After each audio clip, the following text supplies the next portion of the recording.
తెలియజేస్తుంది. దానివల్ల రాష్ట్రం వెనకబడిపోయింది. ఒకప్పుడు ఇదే ప్రత్యేక హోదా కోసం నిత్య పోరాటాలు దీక్షలు చేసిన వైఎస్ఆర్ కాంగ్రెస్ పార్టీ అధికారంలోకి వచ్చింది. కానీ 5 ఏళ్లలో ఇప్పుడు ప్రత్యేక హోదా పేరెత్తల. ఆయన ఏమన్నారంటే నాకు 25 ఎంపీలు ఇవ్వండి నేను మెడలు వంచుతానన్నా.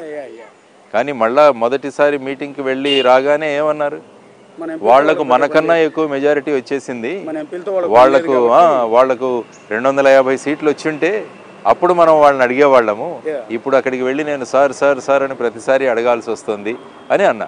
అంటే ఏంటంటే దీన్ని ఒక అస్త్రంగా వాడుకున్నారు తప్ప రాష్ట్రం ముందుకు వెళ్ళాలన్న ధోరణులు ఏ పార్టీలోనూ కనిపించలేదు. మాకు బీజేపీ కూడా తన మేనిఫెస్టోలో 10 సంవత్సరాలు ప్రత్యేక హోదా ఇస్తామని చెప్పారు. కాంగ్రెస్ ఇప్పుడేమంటుంది, మేము వస్తే మొదటి సంతకం ప్రత్యేక హోదా మీద పెడతామంటున్నారు. మరి అప్పుడు ఎందుకు చేయలే? మీరు ఎప్పుడైతే రాజ్యసభలో ప్రత్యేక హోదా గురించి డిస్కస్ చేశారో వెంటనే దాన్ని లోక్సభకు తీసుకెళ్ళి ఉండాల్సింది. ఒకరోజు తేడాల రీఆర్గనైజేషన్ చట్టంలోనే ప్రత్యేక హోదా గురించి రాసి ఉండాల్సింది. మరి ఎందుకు రాయలా? అప్పుడు ఏంటంటే వాళ్లకు తెలంగాణలో ఎప్పుడెప్పుడు ఆ కేసీఆర్ గారు వాళ్ళ పార్టీని కాంగ్రెస్లో విలీనం చేసేస్తారు, అక్కడ మనకు పవర్ ఎక్కడొస్తుంది, దాని మీద ఉంది. కానీ విడిపోయిన ఈ అనాథైన రాష్ట్రం గురించి అప్పుడు ఆలోచన లేదే, మరి ఇప్పుడు మాట్లాడుతున్నారు. కాబట్టి అంతా కూడా ఈ రాజకీయాల చుట్టే తిరుగుతోంది, కానీ అభివృద్ధి దిశగా ఎవరు అందరం కలిసి ఆలోచించడం అనలేదు. అందుకనే ప్రత్యేక హోదా గురించి కూడా మేము చెప్పింది ఏంటంటే ఈవెన్ బిఫోర్ ఎలక్షన్స్ కూడా మనం అందరం కలుద్దాం, కలిసి వెళ్దాం. ప్రత్యేక హోదా ఇస్తాము అన్న దాని గురించి మనం మాట్లాడకుండా ప్రత్యేక హోదా అందరం కలిసి తెద్దాం. ఇది ముగిసిపోయిన అధ్యాయం కాదు, ఇది ప్రతి ఒక్కరు ముగిసిపోయిన అధ్యాయం. ఆ విధమైన ఫీలింగ్ తెచ్చేశారు. ఇది ముగించబడిన అధ్యాయం, స్వార్థ ప్రయోజనాల కోసం ముగించబడిన అధ్యాయం. కాబట్టి దీన్ని తిరగ రాయాలి మనం అన్నది మన బేసిక్ కాన్సెప్ట్. చివరిగా చాలా తక్కువ పీరియడ్ ఉంది ఎలక్షన్కి. సరిగ్గా ఇప్పుడే మీరు పార్టీ పెట్టారు. పార్టీ జనాల్లోకి వెళ్ళాలి, జనాలు ఓన్ చేసుకోవాలి. మీరు చెప్తున్న సిద్ధాంతాలు, మీరు చెప్తున్న పాలసీలు, ఈ సంక్షేమ కార్యక్రమాలు ఇవన్నీ వాళ్ళకి రీచ్ అవ్వాలి. ఇదంతా ఇంత తక్కువ స్పాన్లో సాధ్యమంటారా?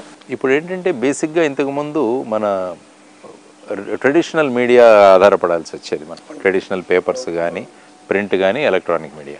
ఇప్పుడు ఏంటంటే సోషల్ మీడియా అన్నది విపరీతంగా పెరిగిపోయింది. ఫర్ ఎగ్జాంపుల్ తెలంగాణలో చూస్తే బరలక్ శిరీష్, తను క్యాంపెయినింగ్కి నేను కూడా వెళ్ళొచ్చాను. ఆ అమ్మాయి కొల్లాపూర్ నియోజకవర్గంలో నిలబడింది. ఈరోజు ఉదయం కూడా వచ్చింది కలిసాను.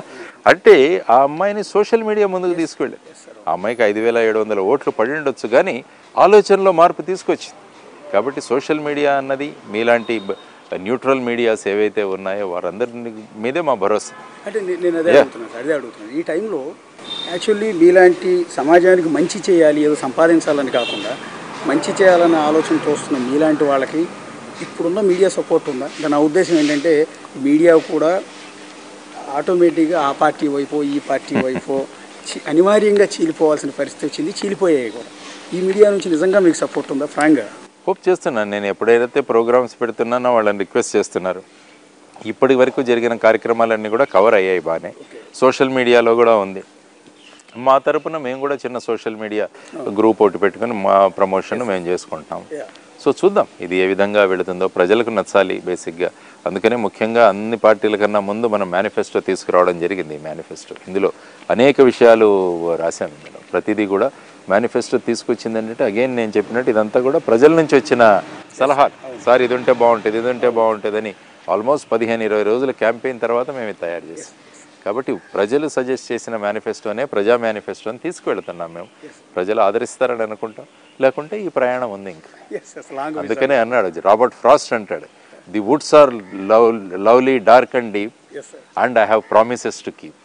బ్రహ్మాండంగా అడవులు చాలా దట్టంగా ఉన్నాయి, బట్ నేను ఇచ్చిన హామీలను నేను పూర్తి చేయాలంటే నా ప్రయాణం ముందుకు వెళ్ళాలి అనుకుంటున్నాం. So we're going like that. Let us see.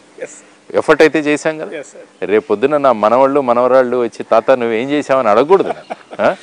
ఇలాంటిది మొక్క నాటాలి. ఒక విత్తనం నాటాం, ఆ మొక్క పెరుగుతుంది. ఆ మొక్క సంరక్షణ కూడా సమాజం చేతిలోనే ఉంటుంది. కానీ మొక్క నాటడము, ఆ బీజం వేయడం అనేది చాలా ఇంపార్టెంట్. కాబట్టి ఇప్పుడు ప్రస్తుతం జయభారత్ నేషనల్ పార్టీ చేసింది ఈ బీజం నాట. ఈ ఎంత త్వరగా పైకి వస్తుంది అన్నది మనం వేసి చూడాల్సిన అంశం. చైనీస్ బ్యాంబూ అనే ఒక చెట్టు ఉంటుంది. ఆ చెట్టు ఇనీషియల్గా కొద్దిగానే పెరుగుతుంది, కానీ 80 రోజుల్లో అది 90 ఫీట్ వెళ్ళిపోతుంది తర్వాత. కాబట్టి చూద్దాం. Chinese bamboo is our inspiration. ఆ విధంగా తీసుకెళ్లే ప్రయత్నం చేద్దాం. Right. Thank you Ashok garu. Thanks for coming.